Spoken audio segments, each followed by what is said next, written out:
Welcome to the first instalment of the Weekly Buzz with the Herald Sun's confidential editor, Fiona Byrne. This is your weekly insight into all the latest gossip from the Spring Racing Carnival.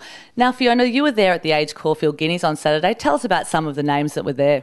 It was a fantastic day at the races at Caulfield on Saturday. You couldn't have had a better day. The weather was beautiful, the crowd was fantastic, and the racing was absolutely first class. And speaking of first class, I had the opportunity to catch up with Jessica Gomes. She's a Sports Illustrated model, she's an Australian girl, and she's one of the most successful sports and swimwear models working in the world at the moment. She's just about to fly back over to New York to shoot her fourth pictorial for the Sports Illustrated swimsuit edition, and she's very excited about that. She's actually in full training at the moment. So while she was at the races as the face of the Chadstone Shopping Centre, she was actually keeping well away from anything that was involving alcohol, and she was being very careful about what she ate, and she was just being careful about how she was presenting herself because, as I said, she's in full training getting ready for this very high-profile magazine shoot. Very good. And I hear Gabriella Chilmy rocked them at the TAB Cranbourne Cup as well on Sunday. Yes, that's correct. Gabriella came back from the UK. She flew in on Friday. She was at the track on Sunday and she put on a fantastic show for all her fans out there. She's only 19 years old. In fact, she was here celebrating her 19th birthday on Sunday evening. She came back into town after performing at the Cranbourne Cup and she caught up with her friends and family and they went out and they hit a couple of the bars and clubs around town. They were seen at the Belgian Beer Cafe in St Kilda Road. They went down to the Vineyard in Ackland Street, St Kilda, and then they went on to the Esplanade Hotel, and they had a great night by all reports.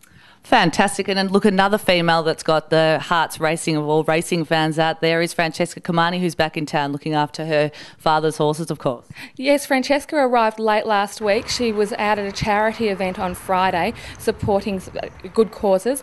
And, of course, she's a real favourite among racegoers here in Australia. She's, I understand, signed again with Channel 7 to be part of their Melbourne Cup Carnival coverage.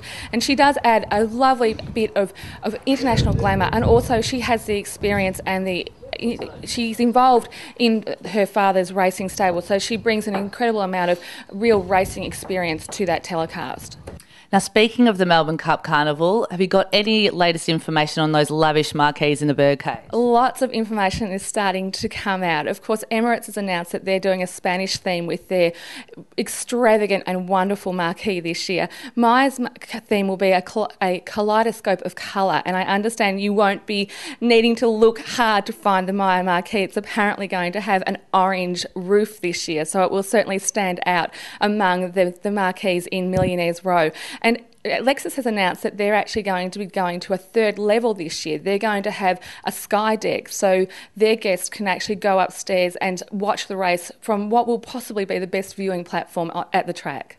Sounds absolutely amazing. Now, we're looking forward to the BMW Caulfield Cup, of course, coming up this Saturday. Can you tell us about some of the names who we'll be expecting to see there? Absolutely. David Jones's ambassador, Megan Gale, is in fact flying in from Los Angeles. She'll be arriving on Friday night and she'll be out at the track on Saturday, dressed no doubt in something absolutely stunning and enjoying the day at the races. The Caulfield Cup really is shaping up as a fantastic field. It's going to be an amazing event and there's going to be as much interest off the track among the fashionistas and the social set as there will be for the racing enthusiasts watching what's going on the track. Well, there you have it, ladies and gentlemen. Caulfield will be the place to be on Saturday for the BMW Caulfield Cup. We'll see you next week for another edition of the Weekly Buzz.